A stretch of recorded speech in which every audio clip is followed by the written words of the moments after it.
At dahil naunahan na tayo ni Janela sa Mustang na dapat nabibilihin natin, wala tayong magagawa, kailangan maghanap na lang tayo ng iba. Kaya naganap na kagad ako sa marketplace mga kamatadik ng Mustang na hinahanap ko. Sobrang pogi talaga ng kulay itim mga kamatadik, pero marami pa tayong choices, may ilang araw pa tayo para mag-isip. Baka itong ang nire-request ng iba ang para sa atin. Eto nga pala yung isa pang muscle car na pogi din. Dodge Challenger mga kamatadik, muscle car din ito, napakalupit. Nakita nyo na yung likod ng Dodge Challenger, tapos ito din naman yung likod ng Mustang. Kung makikita ninyo, parehong maganda talaga. Pero para makumpara nyo na matindi, syempre kailangan natin ng sound check para malaman ninyo naman kung ano yung tunog at pinagkaiba nila. Okay, unahin natin itong Dodge Challenger. Ito nga pala yung pinakamaraming may boto. Pakinggan na lang ninyo kung ano yung tunog ng muffler nito. Hellcat Red Eye Startup for the first time.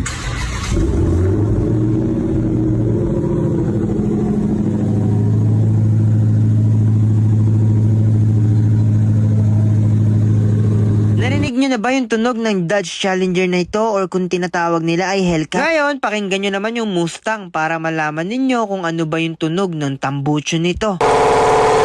Oops, narinig nyo ba kung gaano kalakas? Wait lang, teaser pa lang yan. Simulan natin sa umpisa para malaman nyo talaga.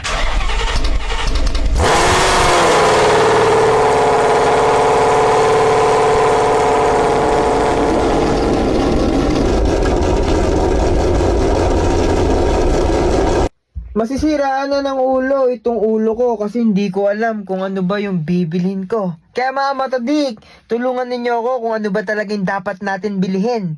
Yung bang Dodge Challenger na muscle car or Mustang. Panoorin nyo yung montage ng Mustang na to ha. Montage!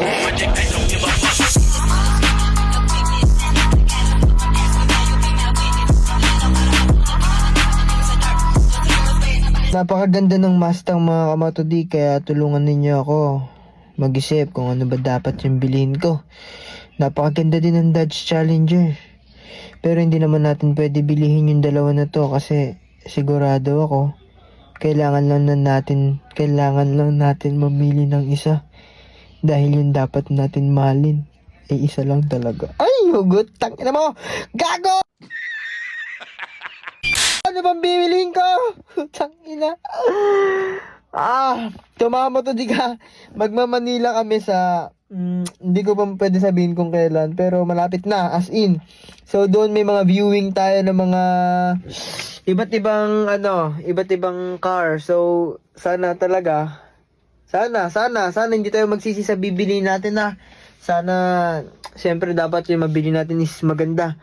So, sana yun talaga. Hindi ko alam kung ano sasabihin sa inyo eh.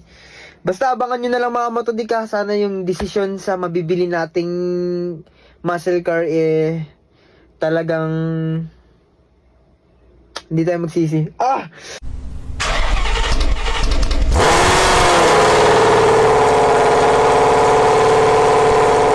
Sa mga gusto nga pala kumita ng extra pera, panoorin mo na lang yung video na ito, baka matripan mo. Bawi nga pala sa mga batang wala pang bulbol. Ito yung bago kong nilalaro, yung Ace Game. Tumaya ako dyan ng 256 pesos. Pumili ka lang ng gold bar at iiwasan mo yung 4 na bomba. Yung 256 ko, naging 806. I-cash out mo na yan. 42,000 pesos yung panalo ko dyan, kaya i-withdraw ko na yung panalo ko. Ayan, 20,000 muna yung withdraw ko dahil yung 20,000 ilalaro ko ulit mamaya sa color game. I-click mo lang yung withdraw at automatic papasok agad sa Gcash mo yung withdraw mo. Whoop! Sa wakas, natanggap na agad natin yung 20,000 kasi kanina 28,000 lang yung pera natin dyan. So legit talaga maglaro nito mga kamatodik ha. Madali lang mag-register dito mga kamatodik. I-click nyo lang yung register. Lagyan yung phone number nyo tsaka password nyo, tapos mananalo na agad kayo ng pera. Basic lang. Let's go.